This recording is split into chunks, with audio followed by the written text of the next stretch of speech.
Dans l'épisode du 22 juillet 2023 de Fort Boyard, la production avait prévu de nombreuses surprises, dont une qui n'a pas laissé les téléspectateurs indifférents. Depuis la saison 2022, Fort Boyard s'est doté d'une nouveauté de taille, les atouts. Ces cartes, dont l'une d'elles est distribuée en début de chaque épisode à l'équipe impliquée, offrent au facétieux Père Fouras la possibilité de piéger ses illustres adversaires, et de rendre leur aventure un peu plus difficile. Car aux côtés des mises à jour d'épreuves et de défis inédits, la production de l'émission cherche à renouveler l'expérience du téléspectateur chaque semaine. Et la carte de l'épisode diffusé le 22 juillet 2023 a de quoi surprendre, puisqu'il s'agit d'une grande première dans l'histoire de Fort Boyard. Fort Boyard dévoile un atout choc, l'affrontement jusqu'à présent, une équipe se composait de 6 personnalités, des habitués et des petits nouveaux. Mais cette semaine, surprise, ils ne sont pas 6, mais 8. Pef, Mathieu Pilar, Caroline Margeridon, Indira Ampio, Nicole Ferroni, Karima Charny, Damien Zevuno et Roman Doduic la composent.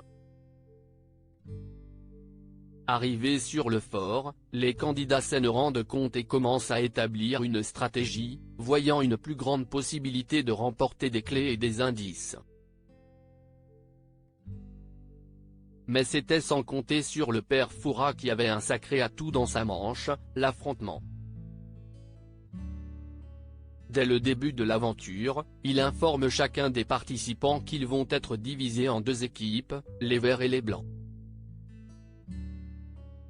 Chacun d'entre eux a un t-shirt coloré de circonstance, et il faut choisir les chefs d'équipe. Ce seront donc le réalisateur Pef et l'humoriste Nicole Ferroni. Désormais 4 par équipe, ils vont alors devoir se battre les uns contre les autres, non pas pour voler les clés ou les boyards de la team adverse, mais plutôt pour emmagasiner chacun de leur côté clés et indices. Des internautes pas indifférents face à la règle inédite de Fort Boyard face à la grille qui les sépare des précieux boyards, la monnaie du Père Fouras, les clés et les indices leur donneront à la fois du temps, mais aussi de quoi trouver le mot code qui est différent entre les verts et les blancs.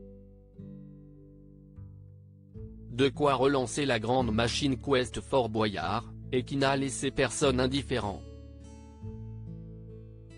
Sur Twitter, 2 catégories d'internautes s'opposent, ceux qui sont ravis de voir 2 équipes s'opposer et ceux qui n'apprécient pas du tout cette nouvelle règle.